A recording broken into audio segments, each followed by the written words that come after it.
How's the form? Thanks for joining us. It's episode 7 of The Ditch in collaboration with Red Wolf. My name is Owen McNeil, joined by one of the senior hurlers, Roman Shorthall, he's the only guy here to my right.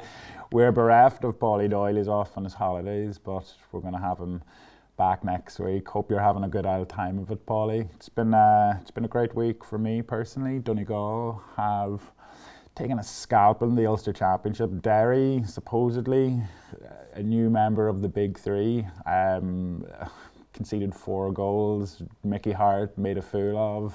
Fantastic, loving life. NBA playoffs have started. Luka Doncic is doing his thing. Dallas Mavericks have stolen a game against the Phoenix Suns last night, so it's been fantastic for me personally. We've got a lot to talk about this afternoon. We're going to be talking about the Stardust verdict, what it means for the victims, why it took so long for them to receive some level of justice, and also what this ruling actually means for them in their continuing fight for some level of material justice. We're also going to talk a little bit about other instances where the state has made assumptions about victims in certain cases and fought them every step of the way while they were looking for justice. We're also going to talk a little bit about the protest in UCD. Nancy Pelosi, is she, for you, is she more associated with her support for war crimes or how good she is at playing the stock market? I would say war crimes. War crimes. Yeah.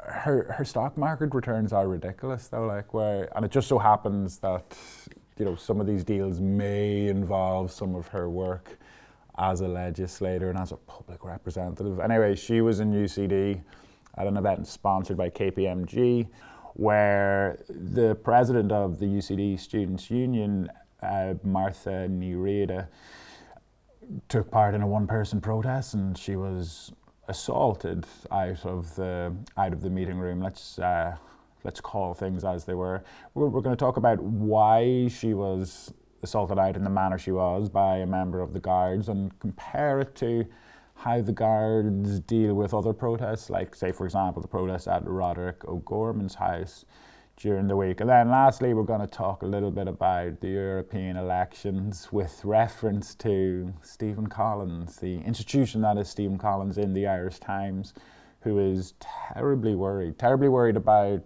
the reputational damage that Ireland could suffer if we send the wrong people to Europe. But he mainly talks about, in his words, former communists, which I don't even know what that means if you're a former communist. Yeah, he wants to make sure that we only send the right people. The right people. On the right. And also with reference to some of the more recent additions to the European election ballot. But first off, Roman, tell us a little bit about what happened for the families and some of the people who were there in the Stardust in 1981 on Valentine's Day. Yeah, so I suppose to go back to 1981, February 1981, 48 people were killed in a fire in the Stardust nightclub in Artane.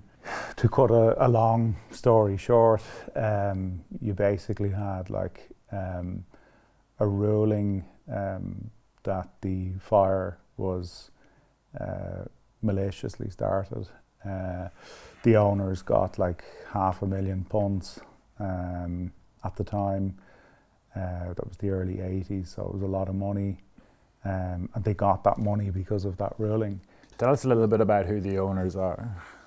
Yeah, well, the owners were the Butterleys. And I think at the time it was Patrick Butterley was the owner, and the club was managed by his son, Eamon, who... Fredo, who we saw a little bit this week. Yeah, basically you had a 40-odd year long campaign of the families, and it's not like not to kind of like there's a much longer story to tell about that, but just like for the purposes of condensing it all, the easiest way to kind of summarize it is that it was like a torturous, 4-decade-long campaign of trying to kind of get to the truth of what happened and get some form of justice. So I think about 5 years ago, one of the victims' family members, I think it was Antoinette Keegan. She was actually there, yeah. She applied to the Attorney General, who was Seamus Wolfe at the time, to have the entire inquest reopened. Surprisingly, I would say, and to give him credit, Seamus Wolfe agreed to reopen the inquest. And I suppose the conclusion of that, 5-odd-year process was this week when the jury at the inquest ruled that the deaths of those 48 people were unlawful killings.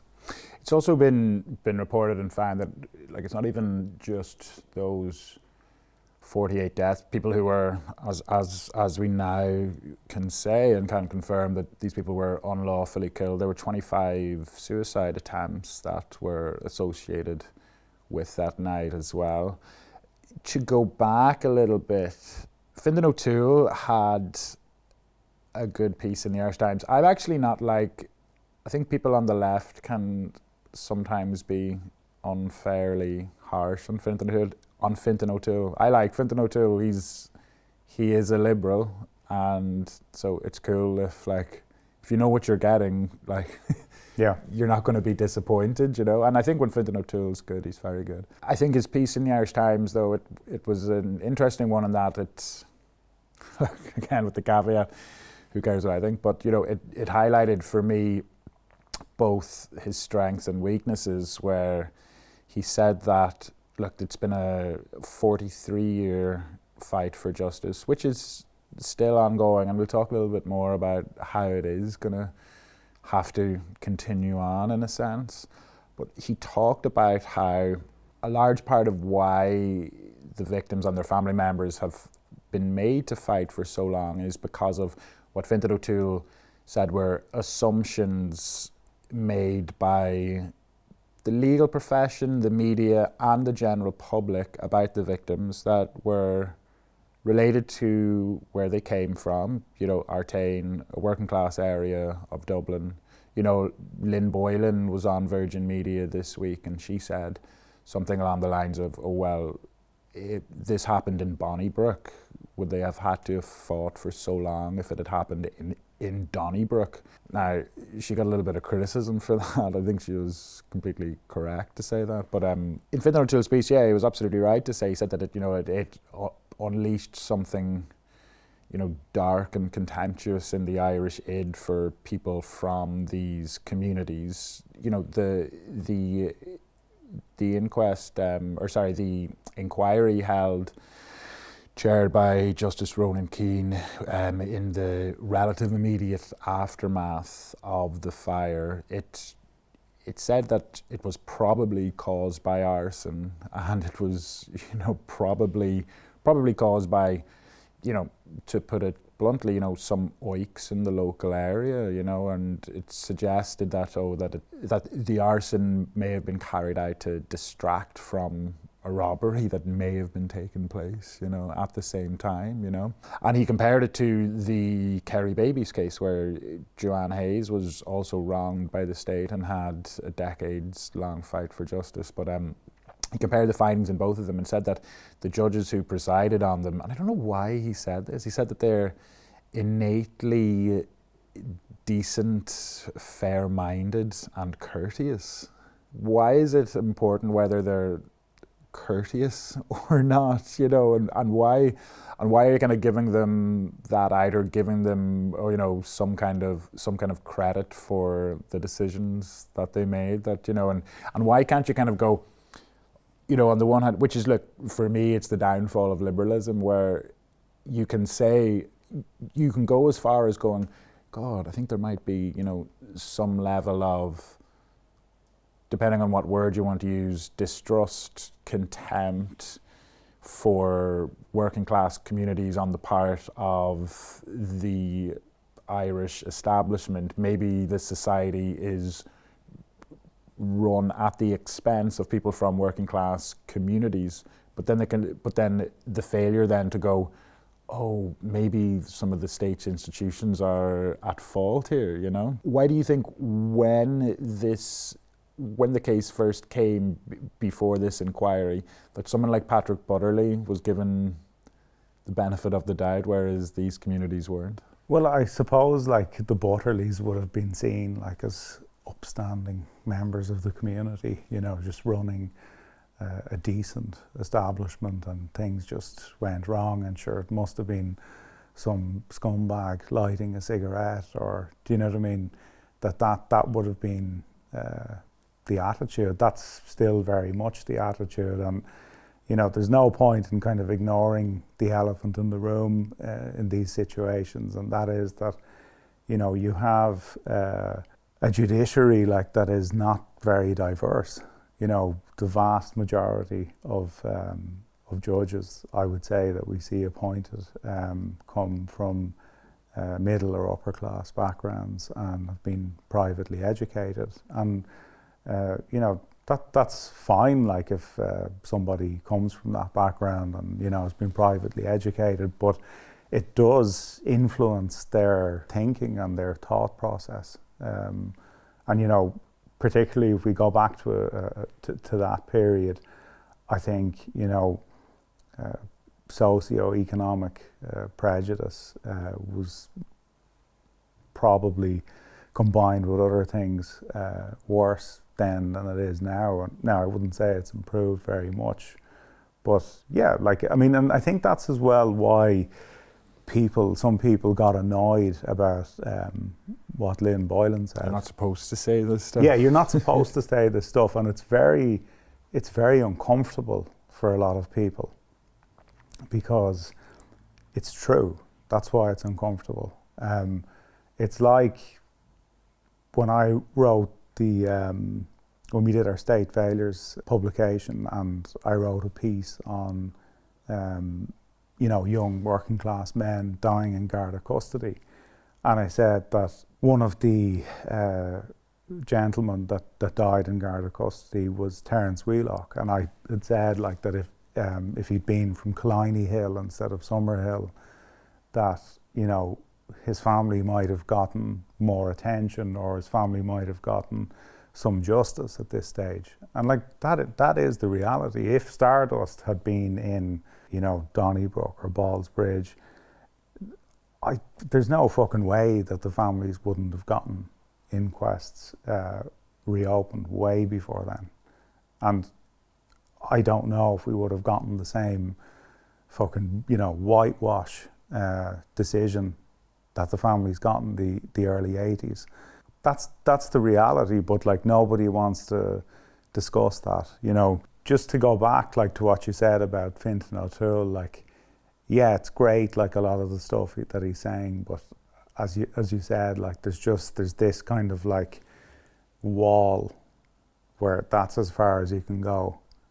You can't break down the wall. It should as well. It has occurred to me that you should at least acknowledge that, because we were speaking about class on this podcast, was it last week or so, and I think somebody said, what would they know about being working class, silver spoon, educated, blah, blah, blah, blah, blah, which is, yeah, fine. And just acknowledge Fintan O'Toole actually does come from a working class background, does, yeah. Which I don't. No, neither do I, but I don't claim to. No, I don't think you ever claim. I wasn't privately educated, though. Yeah. Were you? No, yeah, exactly. And, that at the time as well, how do these things happen? And it's, how do these findings in inquiries happen? And Patrick Butterley, the owner of the owner or the ogre. Well, it was a kind of even to this day they kind of have a labyrinthine kind of setup of the companies that the Butterleys own and direct, and it was kind of similar back at the time of the fire where, I think, was it that Paddy Butterley owned it but then leased the premises to his son Fredo, Eamon, Eamon, who's still with us. Paddy Butterley, yeah, he was represented by two absolute mainstays of the Irish legal profession, Peter Sutherland, one of the architects of this state, and Niall McCarthy, who went on to become a Supreme Court judge. Butterley himself, he, and it does kind of go to show, years ago he contracted a writer to ghostwrite a memoir for him, which was never to be published. He wanted 90 copies of his memoir to give to his family to kind of tell his story. He's one of these, the Bill Cullen kind of stuff, a long way from penny apples. He used to sell vegetables, and then he worked his way up, self-made man, all this kind of stuff, and apparently, it's actually Ian Keogh, now editor of The Currency, he had a very good piece on it years back in the Business Post, and Ian Keogh he has some extracts from this memoir where, first of all, the chapter that deals with the Stardust fire, it's the shortest one in the book. And the fire itself really only gets a few paragraphs, and to say he was unapologetic would be an absolute understatement. He was actually pissed off about he spoke about how, first of all, they didn't get enough compensation. As you said, they sought £3 million in compensation for the supposed arson. They got £580,000. This wasn't enough for him because all that did was they didn't get their costs awarded to them, so that just went to paying their legal fees. So he was given out about that, was one thing. He went on he was given out about the fact that people would leave mementos at the site of the fire, and he said that he felt that people were blaming him. He also spoke about, he said that the one good thing that the tribunal did for him was that it said that they weren't to blame at all. To ask a very broad question, how does someone have that kind of mindset? How can someone be that brazen, that unapologetic? What kind of person is that? Well, it's the same type of person that decorated a club on the cheap. Used the cheapest materials possible, which ultimately had very bad consequences when the club went on fire. It's the same sort of person who was so obsessed with profit that, ensured that there were chains put on the fire exits because apparently some people were getting in for free. And that was the biggest concern of the Butterleys. That, profit's the word, though, isn't it? Profit's the word. Because you kind of look at all this stuff and you go, how does this happen? And it's like, money. Could it be the pursuit of profit above all else? Yeah, maybe throwing it out there. Yeah, it's if you look at, I think it was called Priory Lodge, the apartments. Priory Hall, sorry, the apartments, which actually are not that far from Stardust. It's, thankfully, it didn't have the same consequences, but it's the same. And just for people who don't know, those apartments were a fire hazard. Basically, they didn't have. They didn't comply. I think that's an understatement. Say they didn't comply with fire regulations. I think they were pretty much, could be described as a death trap. And it was the same sort of mentality, just profit above, people's fucking safety. I suppose you shouldn't expect anything more, I suppose, but it's how much is ever enough. Where the actual premises itself was a food factory, I think, that then they decided to kit out as a nightclub and kind of to make it as profit friendly as possible, you know, from start to finish, you know, get as many bars in as possible, make it as high capacity as possible. Even for the night in question, to get a late license, they had to classify it as a dinner dance, you know, like, so it was like every step of the way, it was just the extraction of profit at the expense of human life, you know, which was, as we have finally got full confirmation of this week. The brazenness from the family continues. Eamon Butterly, who was, apparently he used to describe himself as the manager of managers of the family business empire. He tried to reopen the Stardust on the anniversary, the 25th anniversary, I think, of the fire. It was in 2006.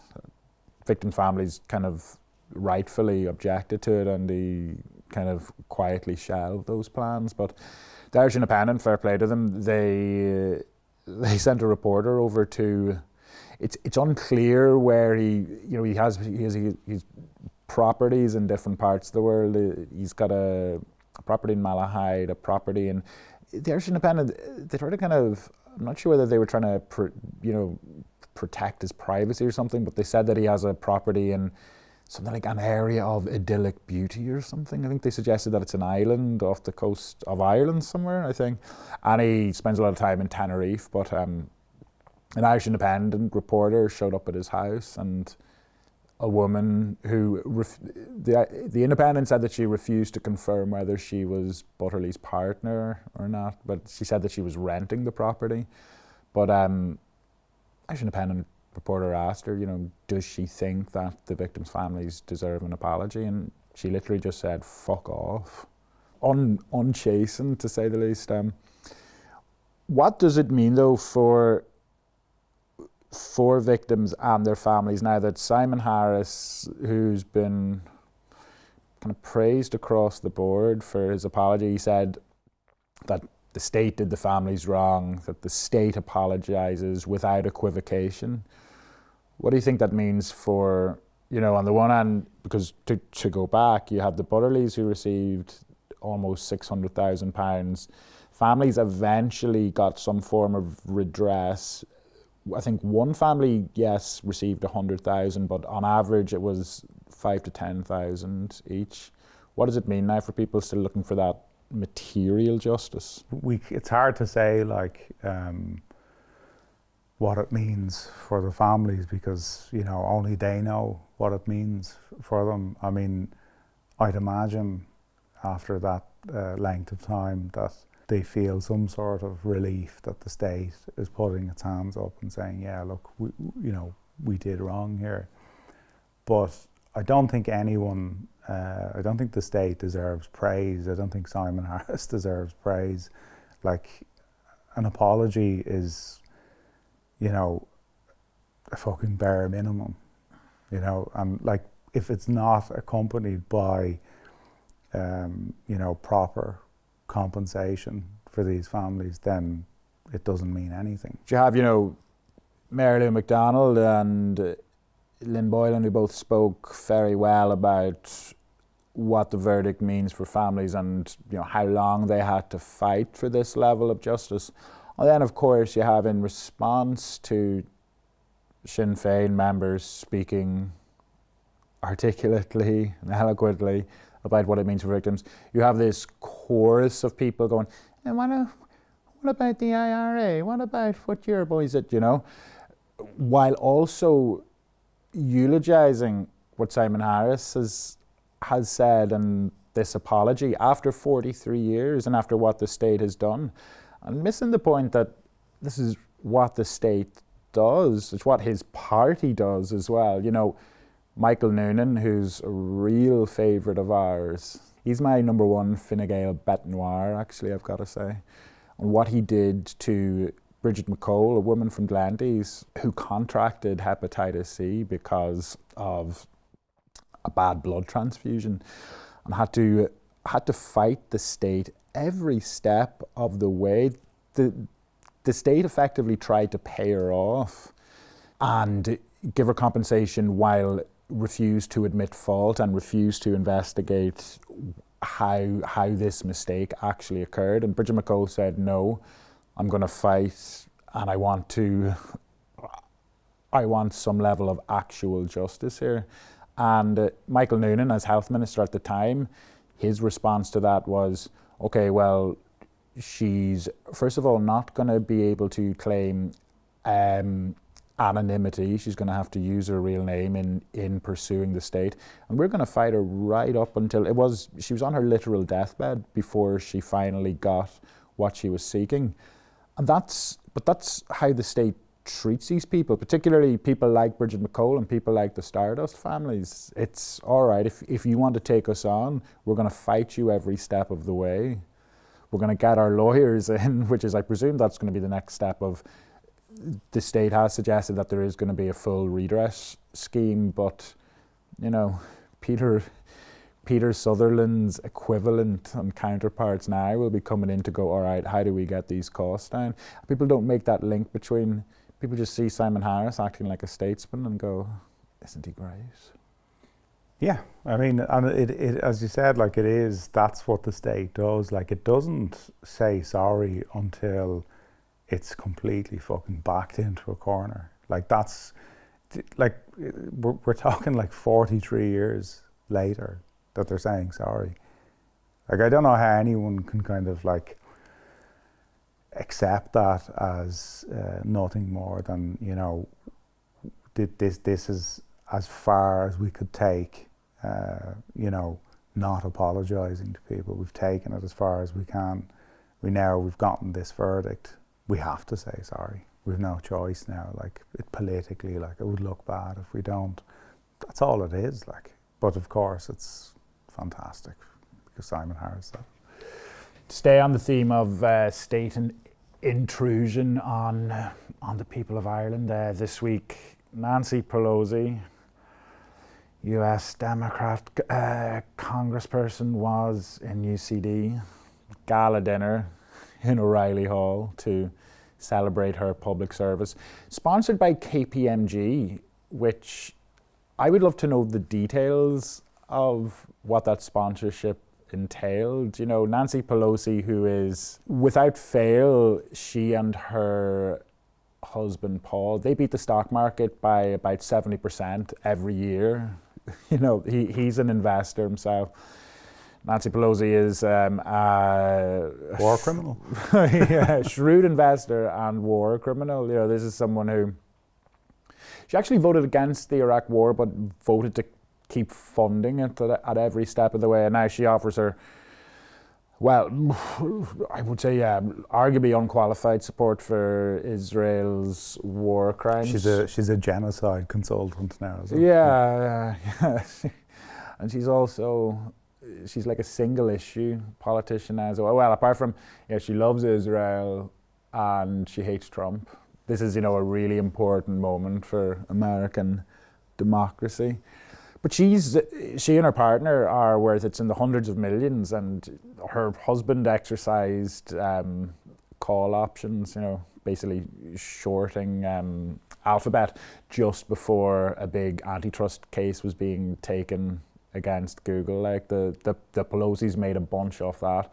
And there are, she is considered so good an investor that, investment gurus will, sincerely, without irony, will offer her up as, here are the Nancy Pelosi investments that you should be copying right now, So it's like, what I'm trying to say is she's a fucking hack, and she's a rich hack. And I'd love to know, she was brought over by UCD to be given some bullshit honorary doctorate. It was the L&H Society who brought her over. And while she was there, Martha Nerida, president of UCD's SU, she stood up and she called her a Zionist and a war criminal. I thought it was just inspiring in general. And I love to see people, get up and do something like that. Someone like Martha Nerida, who had, in that context, she had, talk about who had a Democratic mandate in that room. Is it Martha Nerida or war criminal Nancy Pelosi, But even aside from that, I can't figure out what she's saying in the second part of what she says. But as these, I thought they were Nancy Pelosi's own security, but it was members of An Garda Síochána came in and assaulted her out of the room.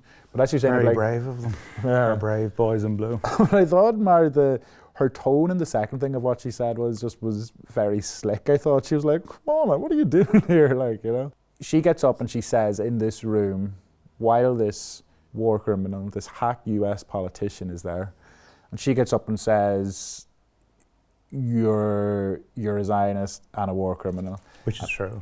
Yeah. In that moment, right? Why did Gardaí rush into action like that and like grip her, manhandle her out of the room? Like, why did that happen? Because they didn't want us to be embarrassed in front of the very important Yanks. I'm sure the GRA will have something to say about it, that, you know, these very brave guards were just doing their job, which is to drag women out for standing up and saying a couple of words. When you see something like that happen and you see these guards do that, do you think that was a personal decision by those guards, or were the guards sat down beforehand and said, like, they had to have known that something like this was going to happen, and did they talk about then, this is what we're going to do? It's hard to say, like, but I mean, that's kind of like traditionally how the guards have approached, you know, any sort of like protest of the left or of the broad left. That's how they've approached it, with violence. I mean, it was the same with the Debenhams workers. It was the same at the May Day protests. It was the same at I think it was 2010, maybe 2011 student protests. Violence. Anti-water charges, batons, violence, assaulting people. It's nothing new. I mean, that's how they deal with people on the left. Do you think that this kind of approach, do you think that it's discussed at some level within the guards, either formally or informally, that there may be the odd memo here or there that calls for this kind of response to left protests? Or do you think it's a personal, reflexive, instinctive thing on the part of these guards? I think it's just part of the culture. I mean, I think it's almost like it's just a kind of a silent thing, like, where I think it's almost like when you join, that's what you sign up for, like that, you know, this is who we are, this is An Garda Síochána, like, this is how we police people on the left, this is how we, you know, approach any sort of like threat to kind of capitalism, or, you know, it's just, it's an institutional thing, you know. And it is, that was, you know, when you talk about, you know, An Garda Síochána, guardians of the peace, you know, what does it take for that peace to be fractured, or, you know, peace for whom? And in this instance, you know, it was peace for KPMG, who were sponsoring the event, which, like, to go back to that, I mean, like, did they pay for her fucking airfare and hotel room? Like make her pay herself, like, fuck me. She's not exactly short of a few quid. Yeah. You know, this whole thing of which is happening more and more now, and people are, particularly in the US, people using threats against students, or you're not going to be employable if you engage in this kind of protest, you know. I've got to say, like, I take the opposite thing, where some people were criticizing Martha Nierida for the protest. I've got to say, I would criticize the students who got their little shirt and tie on and got their selfie. KPMG, yeah. Please employ me afterwards, and going for dinner with Enda Kenny and Bertie Ahern afterwards. You know, it's a kind of a... It's not very radical, is it? It's like a debutante ball for the managing partners of KPMG and Deloitte of tomorrow, and it's them going to go and like, yeah, I'm cool with all this. I'm cool with Nancy Pelosi. I'm cool with you guys, you know. Yeah. But their peace was fractured, and Nancy Pelosi's peace was fractured, and then the guards then see it as, fuck, better get in there and get this woman out of the room, and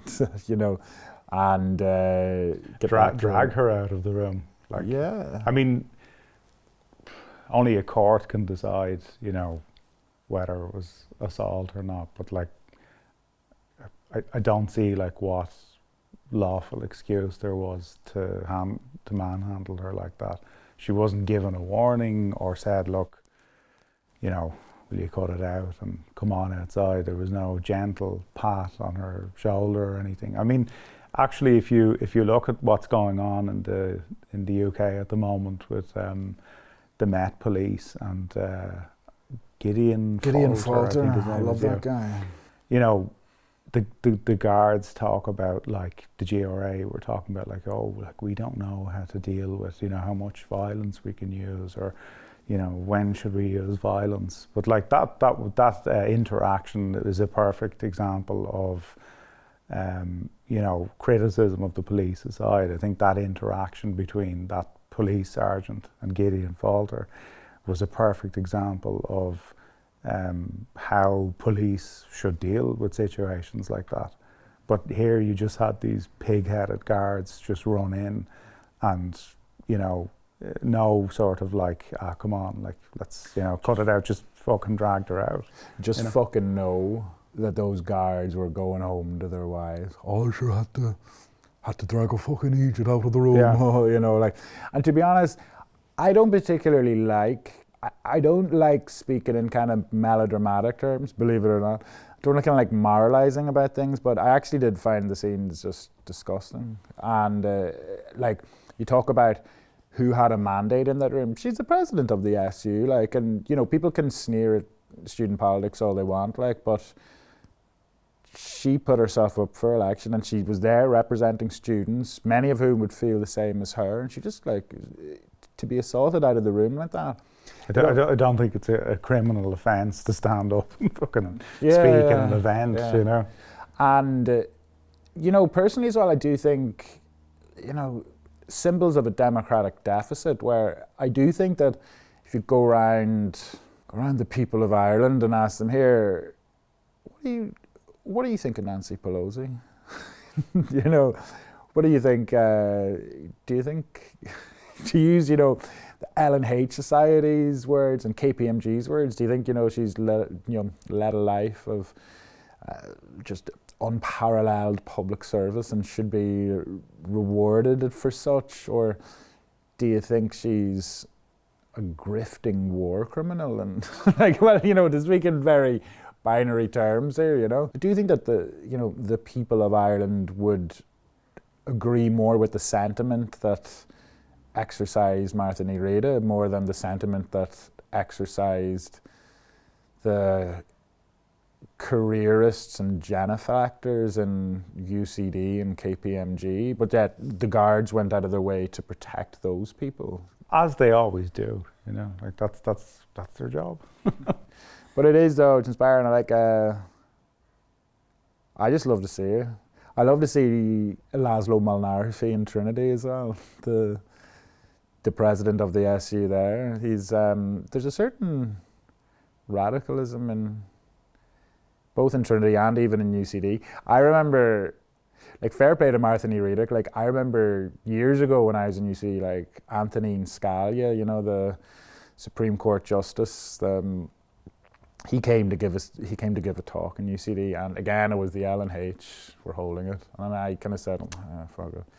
I went along with a few classmates, you know, and this was it was kind of mid to late noughties, so it was, you know, post the war on terror.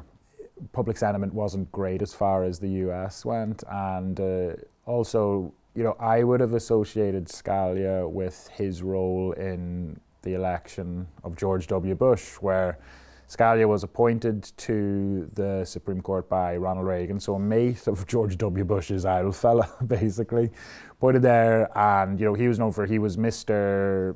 Anti-abortion, anti-gay rights. Like, that was really his bread and butter, But he ordered against a recount during the Gore Bush presidential campaign, and very controversial at the time, remained controversial years afterwards and to this day, And fair play, the room was packed actually, and interestingly, when you see the number of people who showed up for Nancy Pelosi versus how many people showed up for Scalia back in the day, like a lot more there for Anthony Scalia, and it was a guy in front of me, he stands up and he asks a question about Scalia's role in ordering that there wouldn't be a recount of votes in Florida. And Scalia just said, "Hey, buddy, it's been 10 years, get over it." And the room erupted in applause, where usually he was always that kind of has always been kind of full of genuflectors, but it was maybe not so much anymore. The future is bright. The future is bright. Future is not bright for one man. We're going to get on to the take of the week. Paulie Doyle, sorry that you're not here. I'm going to try and give it a go here. Take of the week, Stephen Collins, who can always be relied on in the Irish Times he can be relied on a couple of things. He can be relied on to say, it's the world's not looking good right now. We're becoming increasingly polarized. We're becoming increasingly. He's a bastion of sensibility. Sensibility, yeah. He can be relied upon to write the most sensible things in the country that will appeal only to a very small. I don't know anyone who goes, "Oh, class! Can't wait to read a Stephen Collins piece." I don't know. Maybe there are people.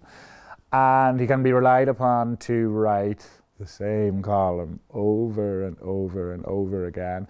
And what he has written about this week is Ireland's reputation is at stake.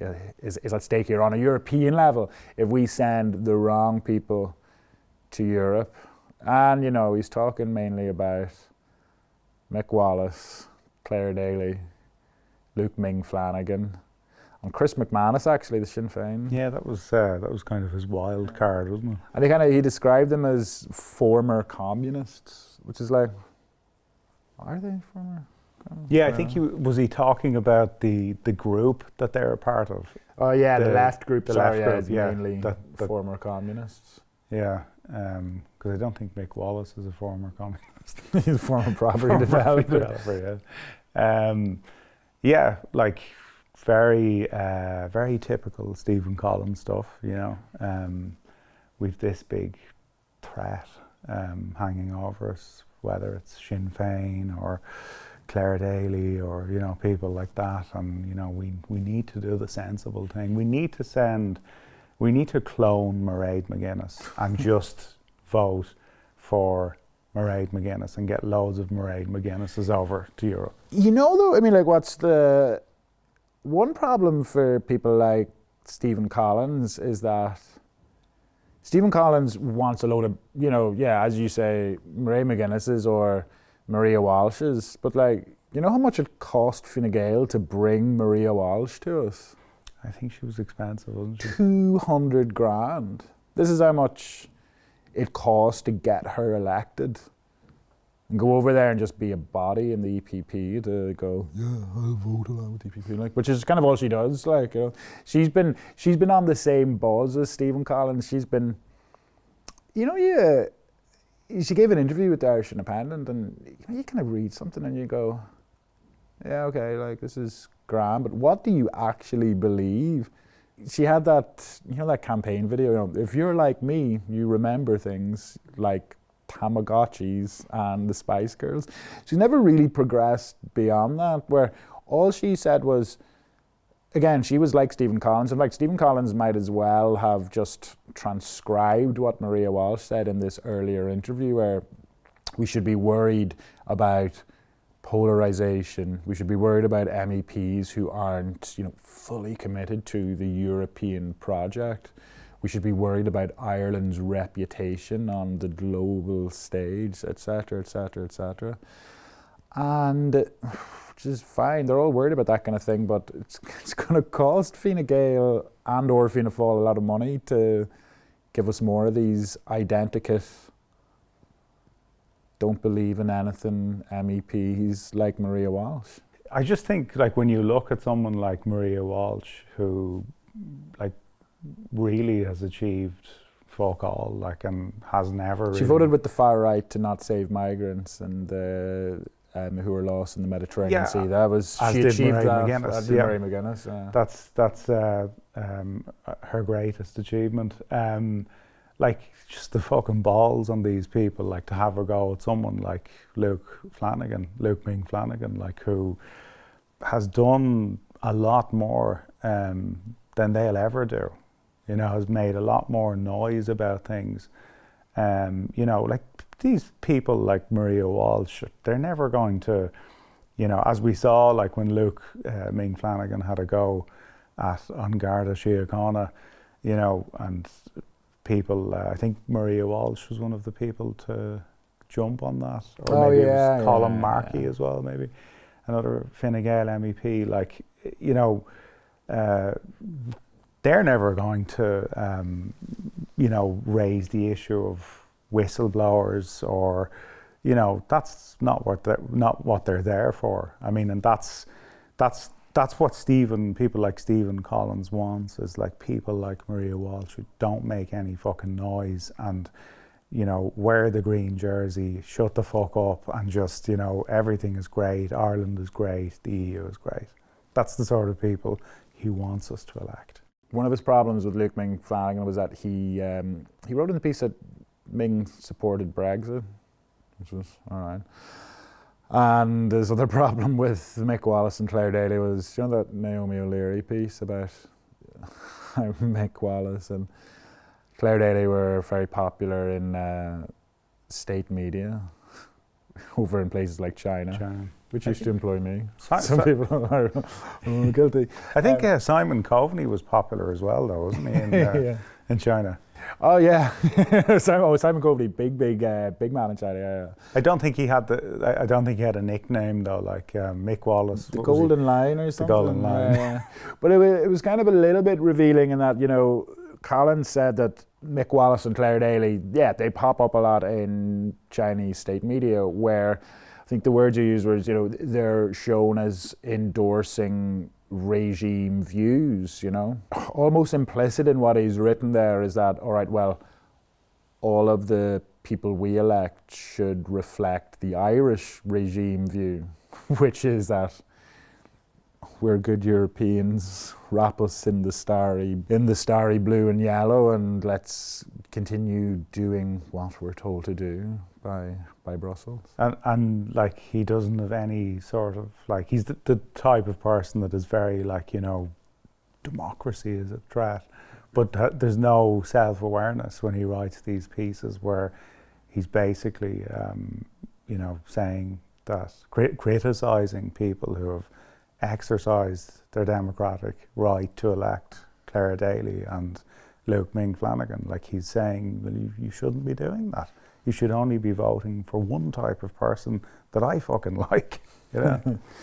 Well, listen, guys, thanks so much. What can we say from the two senior hurlers? We'll be back with you next week. Hopefully, Irish democracy will still be with us.